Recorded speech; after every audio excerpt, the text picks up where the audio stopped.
Hi, my name is Tyler Risson. I'm the previous performance analyst for USA Volleyball Beach National Teams.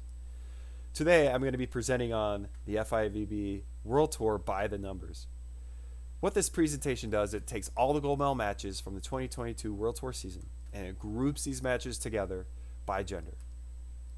From there, we look at the numbers and the metrics happening for teams winning and teams losing. Offense, defense, and it doesn't look at one individual team. It looks at everything as a group. So there's a lot of different personalities, a lot of different training modules on the World Tour. It's really unique and it's pretty exciting. There's a lot of different ways teams earn points. And it's really interesting on offense to identify these different processes these teams use. And so let's go check it out. So let's talk about the data set now. So this data set, as I mentioned, it takes all the gold medal matches from the Challenger events and the Elite 16 events. I put World Championship in with the Elite 16 group. Otherwise, there's only 9 Elite 16 files I was going to use for men and women. And then so I thought 10 and 10 would be nice, and all the Elite 16 teams are the world champs, and so I figured it would fit well in there. So if anyone's interested in wanting me to change that, I am absolutely willing to spend some time looking at numbers differently if someone's interested. So again, it's the gold medal matches. And I gathered the data from Huddle. I downloaded the XML. I actually converted the XML into a DVW, into a data volley file. From there, I added additional detail using data volley 4. So the additional detail I added was the attacking paths the left side or the right side used. And I'm going to get into that. I also added a few extra blocking moves. There's only 3 that the XML provides, and I wanted to add a few more. So that is what I did with the data set. And so the goal is to present the findings I have, to generate ideas, create ways to say, let's use this and implement it in our training, or something along these lines, and change it a little bit to tweak our needs, or looking at analysis or statistics or metrics in a new way.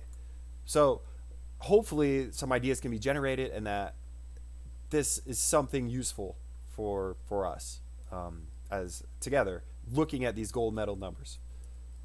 Creating interest in beach volleyball data. I think there is a lot of opportunity, a lot of different ways beach volleyball data can be used. When you start diving into it really deep, when you start thinking about offense, when you start thinking about defense, it becomes the world opens up. It's really interesting, and I hope that this also creates more interest in beach volleyball data, and we can also start building KPIs with some of these numbers. So the first thing I want to talk about is the phases of play. So I like to think of the game of beach volleyball in the different phases. So there's different ways to score in different phases of the game. So first off, you can serve. You can get an ace or you can get an error, and that generates a point. Or you can start playing in first ball. So the serve is in, the next team receives the ball, and they set an attack. If there's a kill or an error, that phase is in first ball, or FB. And the next phase is transition. If the first ball is not terminated or earned, the next part of the game is transition, and that's the rest of the phases. So it's interesting. When looking at this, we can see that the men's first ball is 64%, 63% Elite 16. I believe the Elite 16 for men, their serve percentage is higher than the challenge. If you were to take away some of those missed serves for Elite 16 men, I think we would definitely see the first ball be moving up. But the service errors for men on the Elite 16 side, they contribute to more serving phase. And you can see for the women, similar situation for the Challenger and the Elite 16 is serving percentage being a lot higher on the Challenger side versus the Elite 16 side. Okay, now that we've kind of determined and defined the phases of play, I'm gonna look at the set averages. So you can see the biggest thing I see is serve errors by Elite 16 is for the men, and also the Challenger for the women. There's a few service errors which also influence that service play percentage that we had just saw. Another interesting tidbit is the number of block stuffs on defense for the Elite 16 men is pretty low if you think about it, 1.6. And that is because there are a bunch of matches here and it's not focused on one individual team. And we're going to break it up by sets won and sets lost here in the next slide. But I just wanted to show you this right now to see so you can get an idea of what teams are doing on a per set average in gold medal matches. So looking at the set averages by set, result, and level, we can see that all of a sudden the Elite 16 block stuffs move up to 2.1.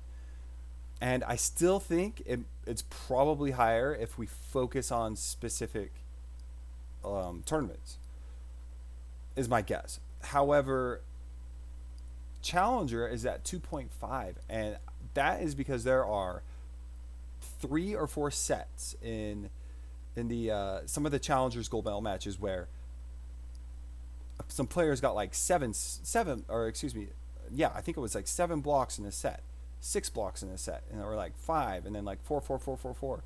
And I was like, wow, there was a lot of blocks by these teams in the Challenger gold medal matches. So that is why block stuff is quite high for the Challenger and not so high for the Elite 16 is how I see it. So we can see that digs is pretty important for well, important, but more along the lines of digs for the Challenger of men's on the men's side is allowing more point scorage. Basically, they're only converting 4 of those, whereas if you look at the Elite 16 men, which is interesting, there's 1 less dig but almost and more transition kills. So I thought that was pretty interesting there. Looking at let's see, there was another tidbit I thought that was interesting. I think it was, there's just those serve errors. So the serve errors are happening on both sets won and sets lost. So it's not like it's almost a wash. It's not quite a wash. However, it's all relative. I think without proper more context, there's not a lot we can determine from this. Yeah. So yeah, that's the set averages. All right, so now we're going to be looking at the match metrics influence. We're going to be looking at the same numbers in the same format, except this is for the match for Challenger and Elite. It's good to note that all sets are combined, and this is a distribution of all the gold medal matches in one metric. So, for example, serve attempt, you're going to see starts at like 22 and then it ends at about 56 for matches lost, for the gold medal matches lost. So this is a distribution, and the middle line is sort of the median for the attempts happening. And it's interesting to know if you want to look at the line, if they're above or below the blue box, the match 1 box, significantly. So if they're significantly different, such as serving attempt, or excuse me, let's use reception attempt. You can see the teams that lose are receiving more, basically, and teams that are winning are serving more. It is mathematically possible to win matches and not serve more, but it doesn't happen too often. There are some matches where it is happening when the score is tight and the side out percentage is high, or there's a lot of missed serves. I believe Paris, Netherlands, and Norway. That might be a match where Netherlands may have served more. We would have to look. I'm not sure, but that's a good example of maybe a team losing a match, but they served more. But generally, teams that serve more are going to win. As you can see right here for the men. Again, this is men's gold medal matches, and we're looking at the influence of metrics, just the count. No special percentages or anything. Just like, hey, attack kills on average for teams that lose, it's close to 25. Okay. So reception side out, which is also interesting, it's the same on Challenger. Well, why is that? I mean, it's nearly identical. The blue is a bit taller. It's almost 30, but the line, the middle lines and the vertical lines, they're like the same. That's because teams that are winning are siding out, and the teams that are losing are receiving a lot more, as you can see here, but their side out, the reception side out, is way low. So if you look at the teams winning, the blue, you can see reception side out is a bit closer to their reception attempts. So basically their reception side out percentage is higher if you're winning. Makes sense, right? I would say looking at it like this, I think the biggest things that we want to look for, digs and transition kills for Challenger. That's pretty interesting. We know that getting digs and transition is important in defense in general. So teams that are winning are getting transition kills almost probably 6 or 7 times in a match, almost 10 times. But on average, it's about 6 to 7 times. They're getting a dig and a kill. So if there's 2 sets, that's about 3 or 4 a set. They're getting a transition kill. And for digs, they're continuing that rally nearly 15 times throughout a match on the Challenger side. Now, hopefully that all makes sense on how we're looking at this. So you can see service aces and reception errors, or they're going to be like almost, they're going to be just flopped, flip-flopped, because service aces and reception errors are happening secret as together in secret. I can't think of the word. They're happening at the same time. They're syncing up. But block stuffs you can see are pretty high. Again, I feel like this data set with the Challengers, gold medal matches, there's a lot of block stuffs in a couple of sets in 3 or 4 matches. And so that really skews it a bit. So, taking a lot of time on this one side for Challenger. Let's look at the Elite 16. I would say the biggest notable differences are the digs. Teams that are losing have more digs. What is that all about? But the teams that are winning, their transition kills are a bit higher. That is interesting.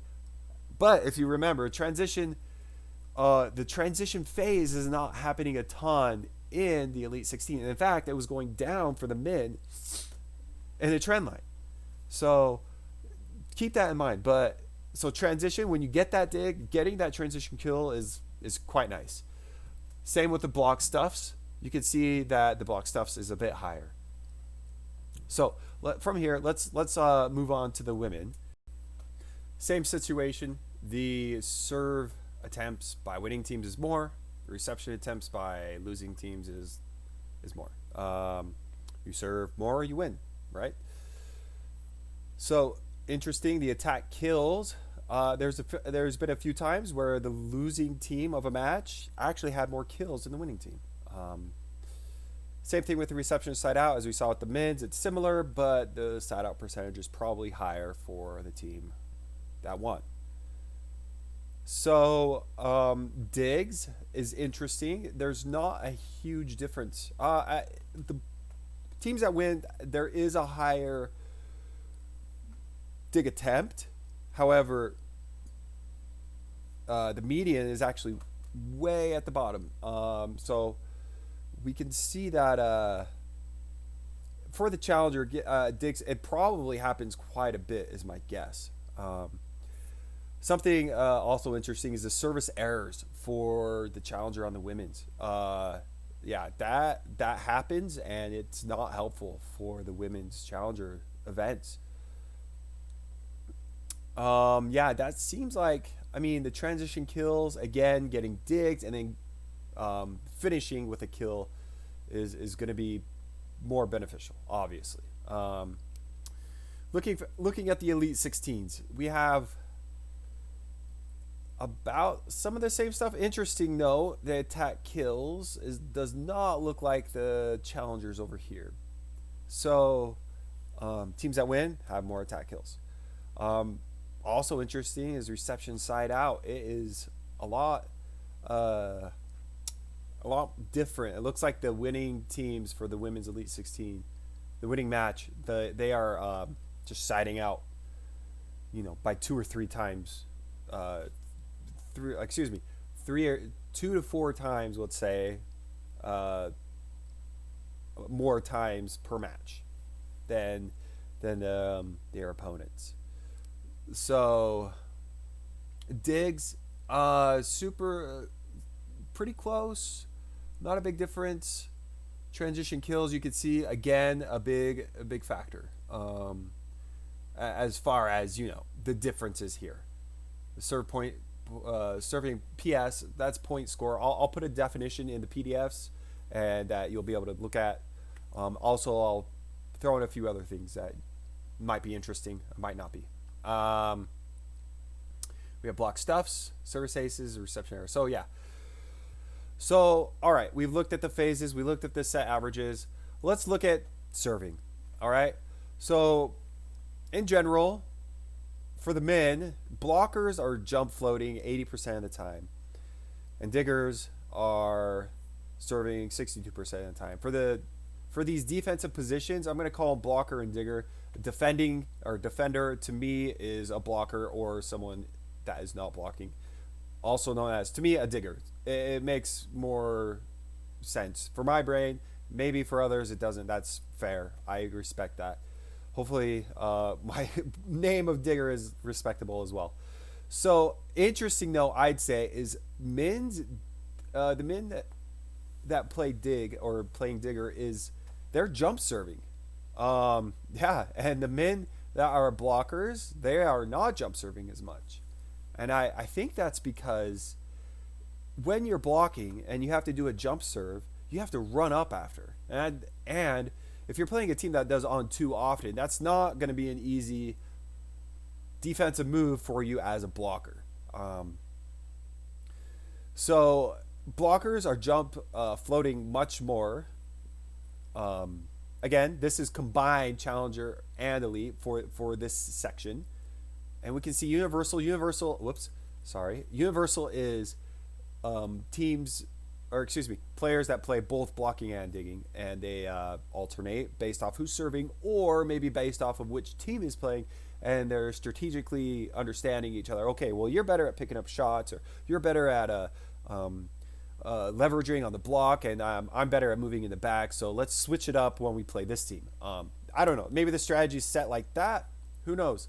I'm not entirely sure. Maybe it's just like they want to switch spots because they both want to play both positions. So looking at the women, jump flow is the majority of what's going on. One interesting thing is standing flow is happening a bit more for those that played the digger position. And I think, to be honest, I don't want to throw any I want to be respectful for all teams. But I believe the Netherlands digger, she is standing flow often. So my guess is majority of those are coming from her, which is totally fine. This is the data set. This is what it is. Gold medal matches only. That's what we have. So looking at the serve type by level, so 80% of the time, jump floats are happening for the men. 20% jump serve. One interesting thing here is that one right there. So on the Elite 16 level, men are jump serving 34% of the time. That's a pretty big number, in my opinion. And the jump float is happening about 63% of the time. So, and for the women, the challenger, there's not a big difference here except for the standing float. Again, I think the Netherlands were in the finals like maybe 3 or 4 times, 5, 3 or 4 times. So that's just, just me presuming, not looking at it or researching. So yeah, a lot. So basically, the takeaway here is jump float is being served more in men's and women's, except for the Elite 16 men's. Jump serve is used much more. For the women, you can see jump serve is being used a bit more. One note I have is I did not include the hybrid, which I think we'd probably see a lot more of if we had recorded it. It's just not recorded in the data set, or excuse me, the XMLs that I've received, which is no problem. I could go back and fix it. I didn't. I could have. I did not. It takes a lot of time to do that kind of manual labor, and so hybrid is not in there. But the hybrid is an interesting serve. There's one women's team and one men's team that I can think of off the top of my head that it's pretty valuable for them. So let's move forward. So when serving, moving forward with serving, let's look at the scoring that's happening. So teams that win, if I could get the highlight to just stay, thank you. Teams that win in the challenger are point scoring or break point scoring 40% of the time. That's a pretty high number, I'd say. And teams that lose, on average, again, it's all combined: winning sets, losing sets. Aces not happening a ton in errors. Happening. Actually, interesting note is the challengers for men. The sets won. There's not a lot of missed serves, which is also equally as interesting because they are serving more if they win a set, in theory.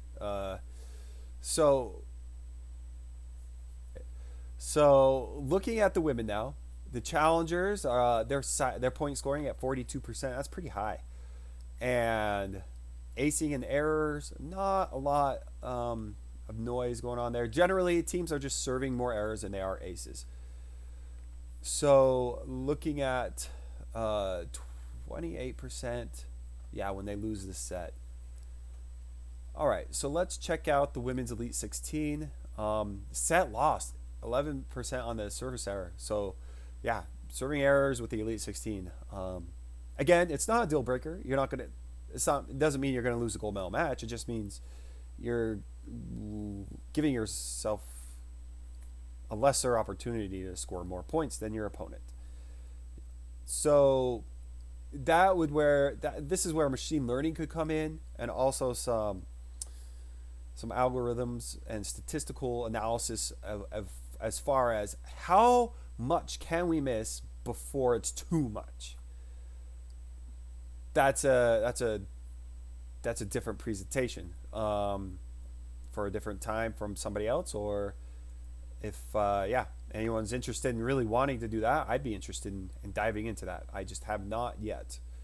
So looking at point score 39, so it's really interesting for me, the men's at 32%, because that means both teams are probably just very, very good. So let's look at serve scoring over time. So let's just see if there's anything interesting that we can note here. I'd say the number one thing I would note for the men is that very first tournament. If you have not watched that, it was Talks Call. It was Brazil versus Poland.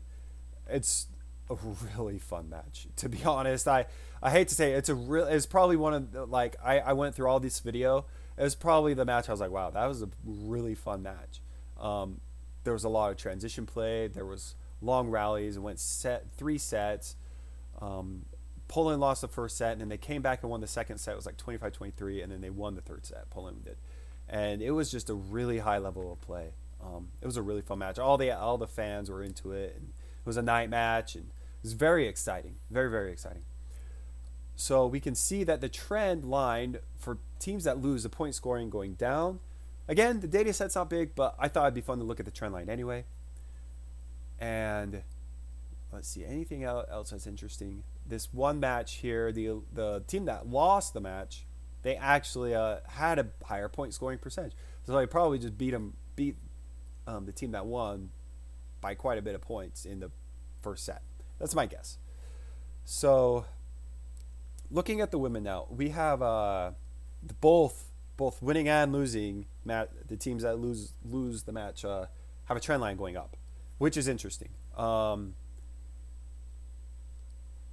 Not a lot of variation though. A pretty high level with this Elite 16 on Tournament 12. I can't remember which one that is. I think, yeah, I'm not sure off the top of my head. It might have been Hamburg. Can't remember. But yeah, pretty high level there. That's pretty interesting stuff. Also, this Itapema, that was actually USA Netherlands. Yeah, that was a pretty high level match by both teams. Hughes and Kalinske. So let's see, big difference there on Tournament 4. The scoring, yeah, it was probably kind of a blowout. Let's see, that might have been Doha actually. Actually, it was Doha. It was Germany, Brazil, I believe. Now that I think of it, yeah, that was a hard match. Anyway, so yeah, interesting stuff. So I'd say the last bit about this piece, the last 2 tournaments for the women here, Elite 16 and Challenger, was Hughes and Chang. So that's interesting for the star of their rejoining.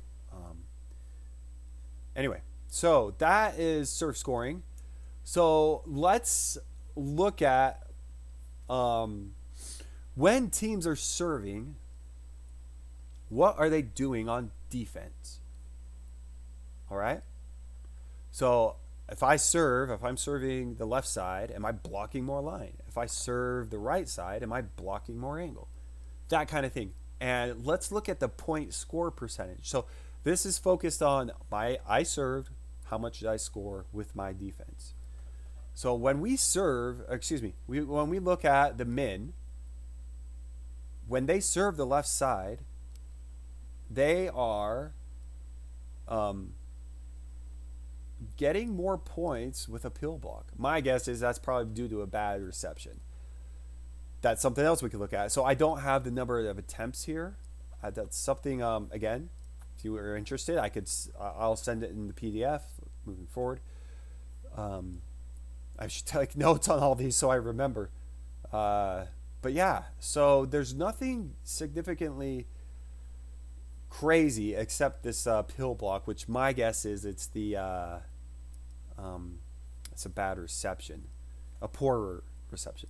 So we're scoring 31% of the time when we do a show take angle block. So I'm standing where I would block line, and then as my opponent jumps to attack, I jump and then do some kind of cool move to block the angle.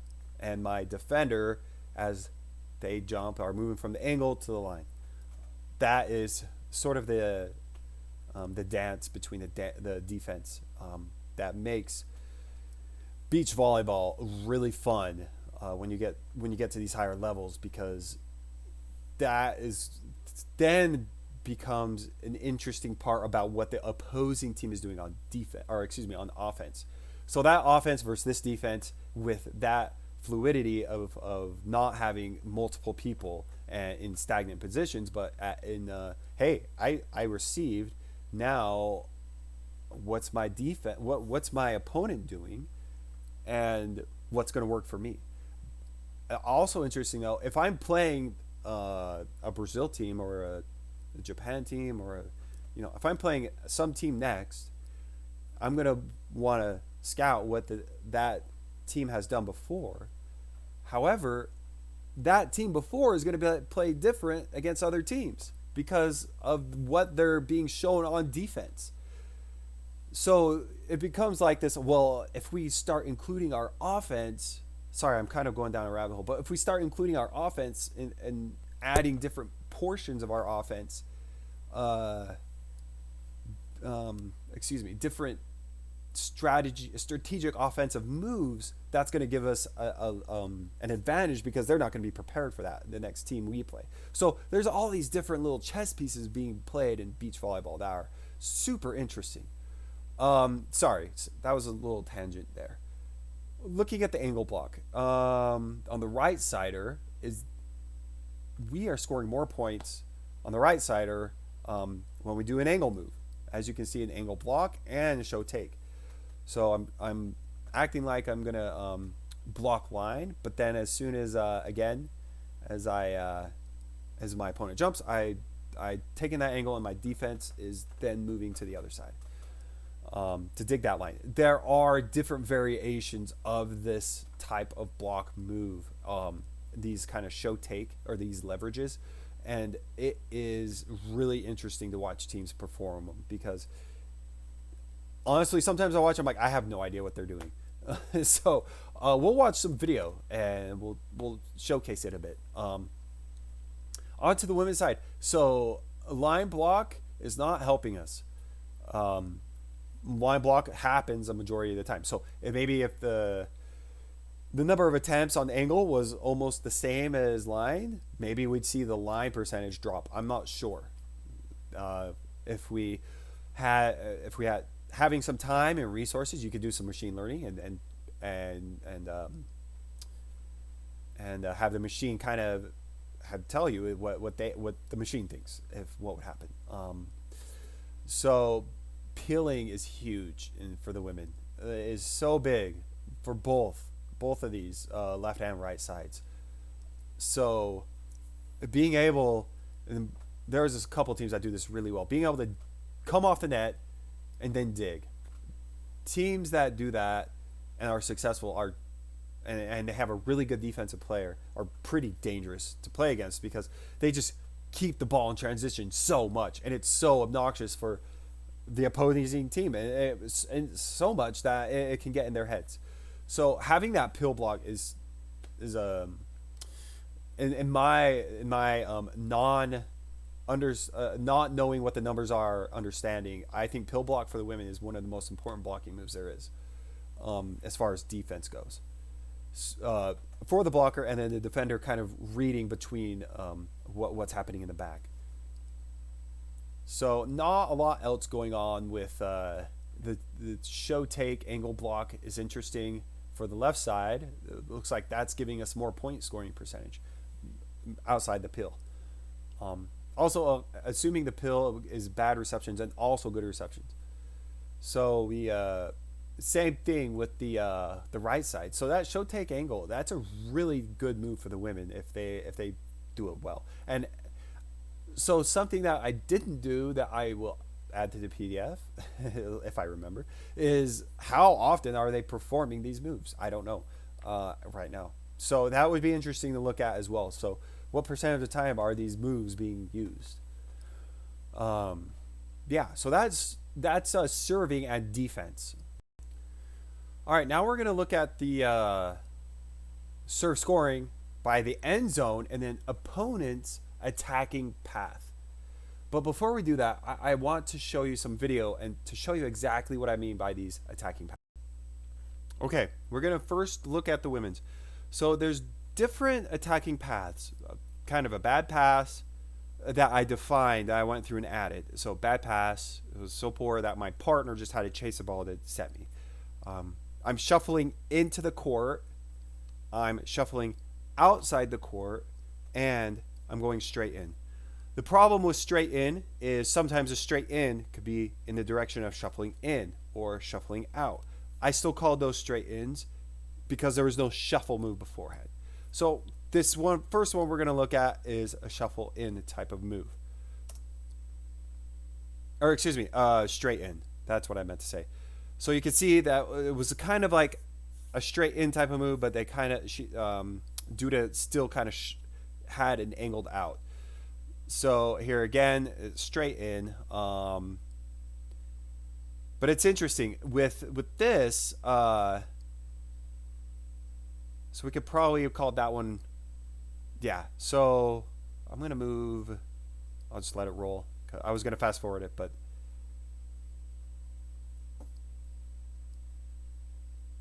so again another straight in move.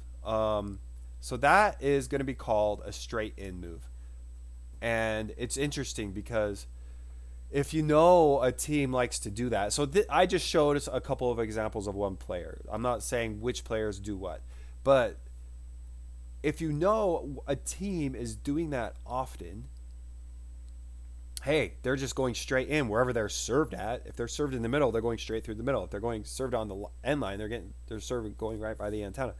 That kind of thing. If you know that's happening with one of your opponents, you can kind of look at the numbers and say, okay, well, where do they not attack well at? And then try and just serve them in this spot where you want them to hit, because they're always just going straight in, 70% of the time or something. So yeah, there's a lot of interesting ways to kind of dissect the attacking path. I did it in a very general, like, hey, let's just try and keep it simple kind of way. Now let's look at all right, let's look at the the bad pass. Let's see what that looks like. So just again, some quick examples of, okay, this is a bad pass. My partner just needed to throw something up there, so that way we could continue the rally. Basically not get aced. So again, the ball control is pretty high level for these guys, and you can see that the bad pass for Robert Musin was no problem. And let's see, is it a problem for Brower? That set is, I mean, he bombed it pretty high up there, but that ball control is pretty good. And so yeah, the ball, and then another one. So sorry, we have straight in and then bad pass. All right, we'll watch one more. So that probably could have been more of a shuffle in, but it really forced Musin to back set with that set. He was not very comfortable making that set. So. All right, okay, now we're going to be looking at the shuffling out by the right side.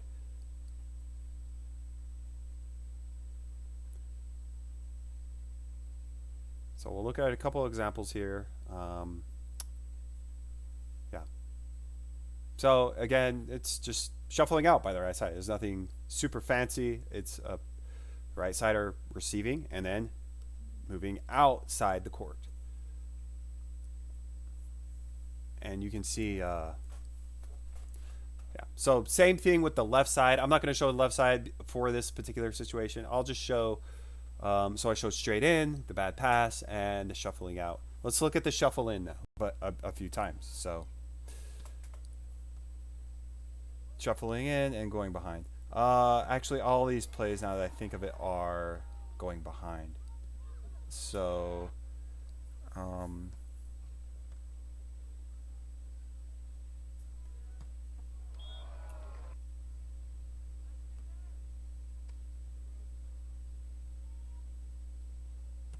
again, going behind, and one more time. So that's what shuffling in is. Sometimes the shuffling in will stay in front of the setter and not actually go behind. So yeah. All right. So after knowing those numbers, and we can see,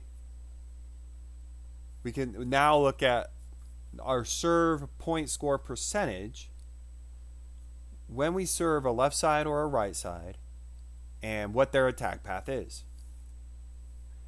I also included on 2, and a no on 2 end zone 6. There was not a lot of occurrences. So just a side note. So if we look at how teams are generating points with their serve and what the offense is doing, you can see the left side, if they pass poorly, where you can score almost 50% of the time as a point score or a break point percentage. What's interesting though, however, if it's in zone 6, if they serve in the middle and the left side doesn't pass well, they're on the men's side, the left side is still scoring quite high at 30%. Excuse me, the receiving team is still scoring quite high. The serving team is not scoring quite high. So we can see if there's on two, but it's the left side that receives. We're scoring at 40% with our serve, which is interesting. I thought that was interesting. So just a side note, I did indicate whether or not it was a back set or a set in front when they were shuffled in.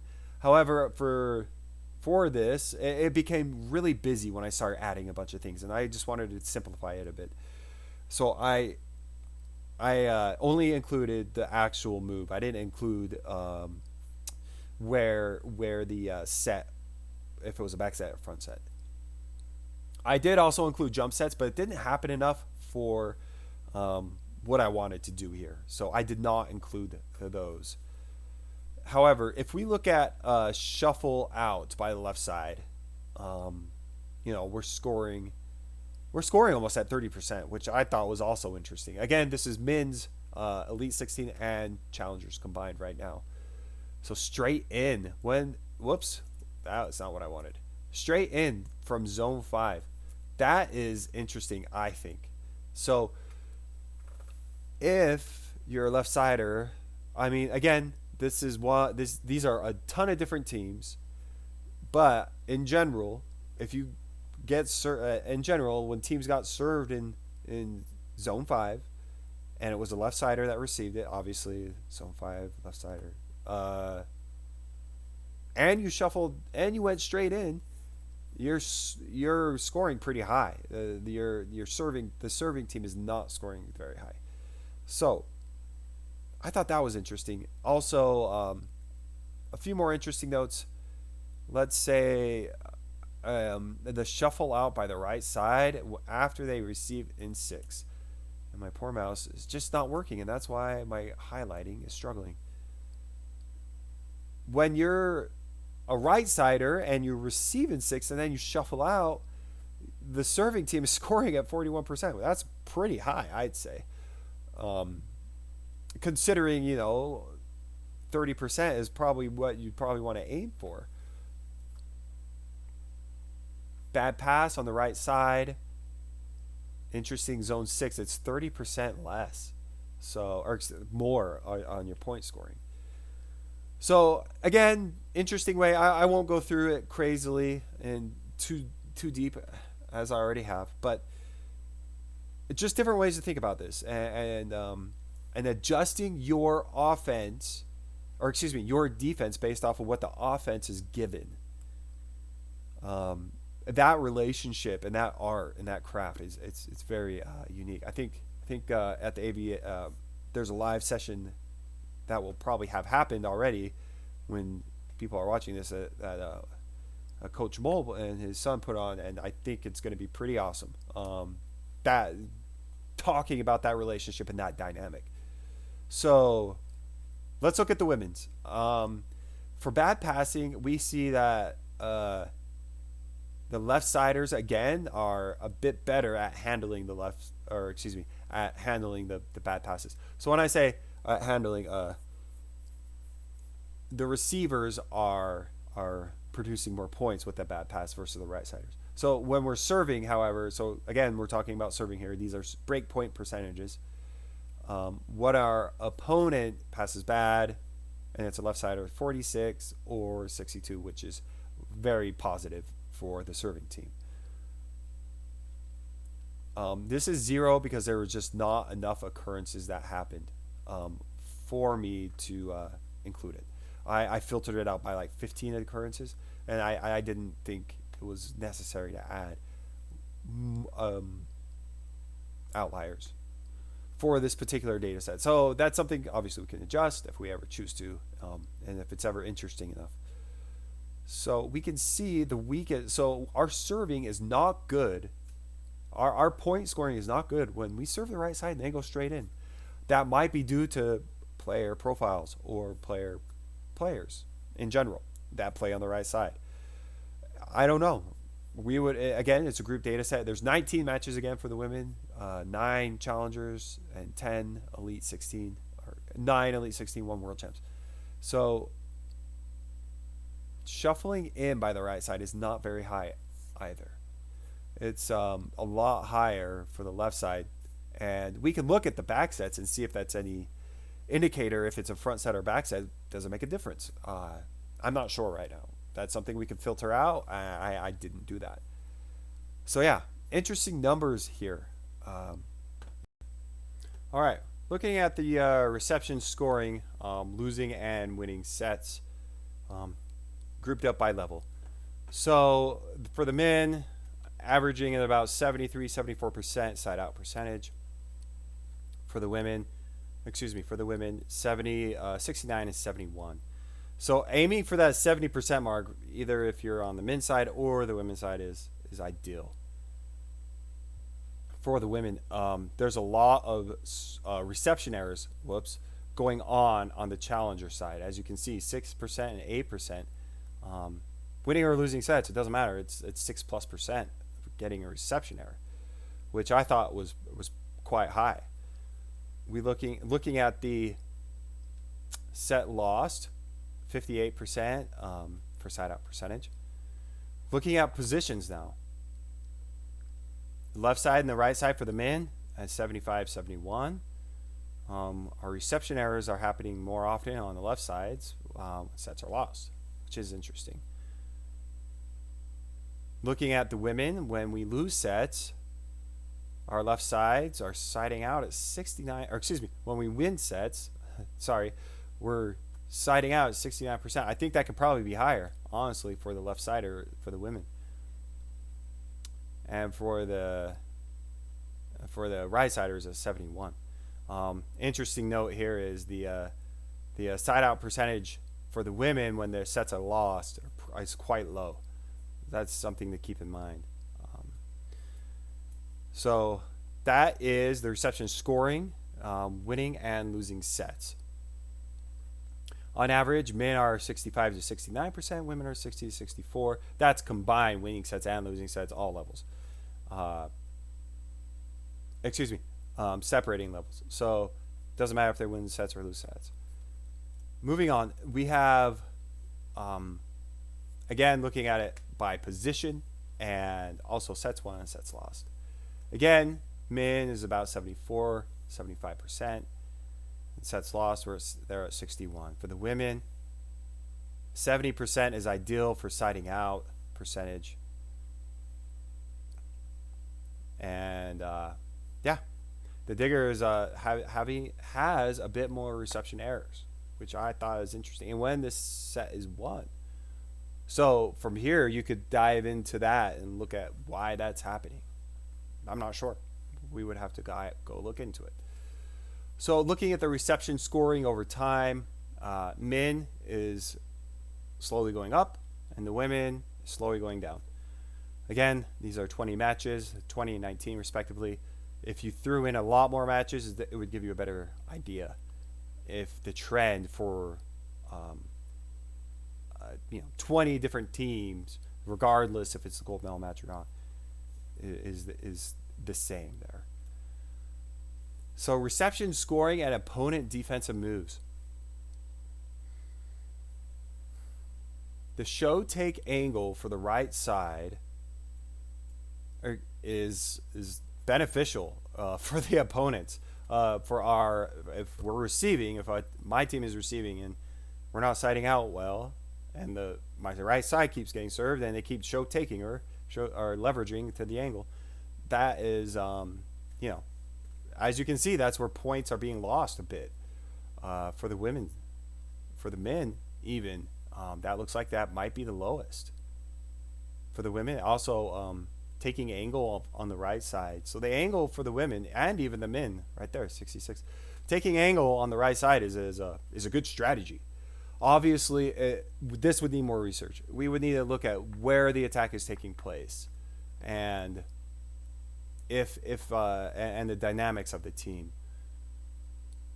and the dynamics of the player attacking. So there's a lot of variables that happen here when we look at numbers like this on the beach side. The pill is again beneficial for the women. The men it's not very high. I'm a bit surprised. Excuse me, it is high. It's almost 70%. They're still scoring when there's a pill, which is likely due to a bad pass. So if the right side does not pass well for the women, they don't side out well. Interesting for the men with the pill. It's a bad pass, but they're still siding out with 68%. Again, I'm guessing. I could look at it. I'll include it in the PDF. I'll try to, at least. All right. As I put this together, I'll review it, write it all down, everything I'm going to say, and I'll throw it in there. Let's see the angle. Yeah. So that's reception scoring and opponent defensive moves. Checking out the reception scoring with the attacking path by position for men and women. So the side out percentage for men is generally for the left side is generally around 70%. In gold medal matches, except if they're passing poorly. Shuffling in seems interesting. It'd be interesting to check that out further if it's going around their partner for a back set or if it's staying in front. I know there's one team in particular, one player that does this often, and it's not necessarily going around their partner every time, it's staying in front. So that's interesting to look at. Looking at the women's side, you can see that if you're passing poorly and you're passing poorly on the right side, it's definitely not as good as the left side. It's 20% less even.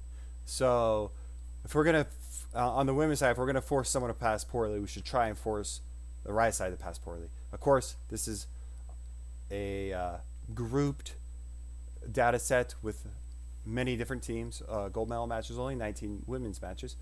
So it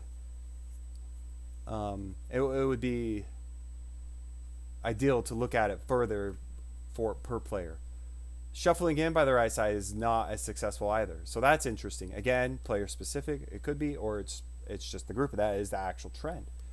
So straight in occurs a ton, 231 times. That happens. That does happen quite often. Shuffling out by the left side is successful, and going straight in and shuffling in, but mostly staying straight in and shuffling out. So yeah, that's going to be my presentation. That's it. I'm really grateful that I've had this opportunity. Hopefully there's something interesting.